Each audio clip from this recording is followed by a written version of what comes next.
এই চিকেনটা যেদিন রান্না করি সেদিন আমার বাসায় একটু বেশি করে রান্না করতে হয়, আর এটা খেতে এত মজা হয় সেটা বলেও বোঝাতে পারবো না। হ্যালো এভরিওয়ান, আসসালামু আলাইকুম। আঞ্জারাস কিচেন এন্ড ব্লগে সবাইকে স্বাগতম। কেমন আছেন সবাই? আলহামদুলিল্লাহ, আমরা সবাই ভালো আছি।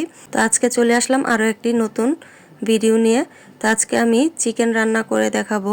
এটা হচ্ছে স্পাইসি সুইট চিলি চিকেন, আর এই চিকেনটা খেতে এত মজা হয় বলেও বোঝাতে পারবো না।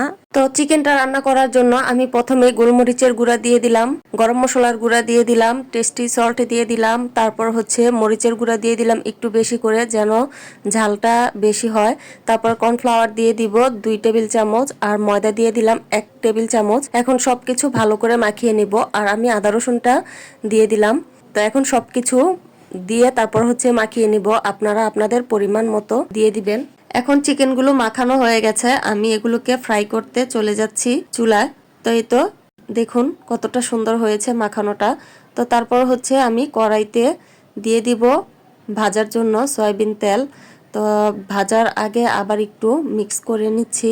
একে একে আমি সবগুলো চিকেন দিয়ে দিব। তো একবারে তো কড়াইতে জায়গা হবে না, তার জন্য আমি 2বার ভেজে নিব। আজকের ভিডিওটি যদি আপনাদের ভালো লাগে অবশ্যই লাইক দিয়ে সুন্দর একটি কমেন্ট করবেন, আর আমার পেজটিকে ফলো দিয়ে পাশেই থাকবেন। তো কথা বলতে বলতে আমি চিকেনগুলোকে উল্টিয়ে নিয়েছি, আর এগুলোকে আমি মচমচে করে ভেজে নিব। একটু লাল লাল করে ফ্রাই করতে হবে, আর নয়তো উপরের লেয়ারটা কিন্তু খুলে খুলে যাবে।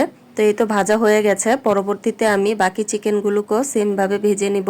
আসলে আমি তো বড় ভিডিও তেমন একটা দেওয়া হয় না, কারণ ভিডিও এডিট করাই থাকে। এই ভিডিওটা অনেক দিন আগেই এডিট করে রেখেছিলাম, কিন্তু ভয়েস দেওয়ার জন্য দেওয়া হয় না। ভয়েস দেওয়াটা আমার জন্য খুবই কষ্টকর, আমার খুবই বিরক্ত লাগে ভিডিওতে ভয়েস দিতে।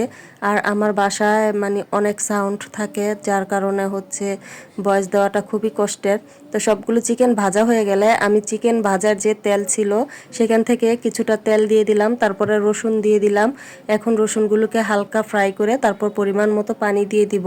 তারপর দিয়ে দিলাম স্বাদ মতো লবণ, আর সয়া সস দিয়ে দিব 2 টেবিল চামচ পরিমাণ, আর টমেটো সস দিয়ে দিব। আর এই চিকেনটা রান্না করার জন্য টমেটো সসের পরিমাণটা একটু বেশি দিতে হয়। আমি পরবর্তীতে আরো কিছুটা দিয়েছিলাম। তারপর হচ্ছে আমি আদা রসুন বাটা দিয়ে দিলাম 1/2 চা চামচের একটু কম, মরিচের গুঁড়া দিয়ে দিলাম। আর এখানে কিন্তু কাঁচা মরিচ দেওয়া যাবে না, মরিচের গুঁড়াটাই দিতে হবে।